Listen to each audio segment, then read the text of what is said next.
Hello everyone. The iPhone 7 is one of those types of phones that came out many years ago, so let's go and see how this phone holds up in the late part of 2025. Now, the outside of this phone, hasn't really changed too much since it first came out. It's still giving you a 4.7-inch panel. It is an older type of design with much thicker bezels around it. It's built out of aluminum. It's not really going to be that great of a feeling of a device, to be honest, compared to a lot of phones nowadays. But for like a 10-year-old phone or like 9-year-old phone, it doesn't feel terrible. Now with a phone like this, you're going to be getting basically nothing super insane when it comes down to like features nowadays. But one big update is that it did get a couple more versions of iOS. So throughout this year, it got a couple more updates of iOS 15, which is pretty crazy.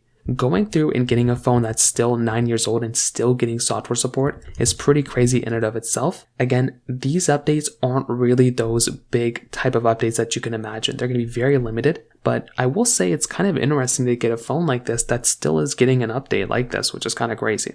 Now, the battery life is not going to be great anymore. I've tested this battery life quite a bit. These things die very fast. The problem is not only that these phones are older, but because the battery has degraded so much, a majority of my iPhone 7's battery life really isn't that great. Like they just die very fast. On top of that, when you look at these iPhones in the used market from a price tag perspective, these iPhones are going to be costing you about like $50, like around $50-ish dollars. That is going to be a pretty, competitive price tag. You might look at that price tag and you might be like, oh, I need to go and buy that phone because it's so cheap. Keep in mind that price tag is you're getting a phone that is several years old and it's already done getting software updates. So these phones are around $44 to like $60-ish dollars on eBay. And I would not recommend buying these phones from that standpoint, right? These phones from that particular situation really don't make a lot of sense. Even though the price tag is competitive, it just is a very limited type of phone when it kind of comes down to it. Now, one other thing is the upgrade to an iPhone 17. The thing is that if you're planning on buying a phone,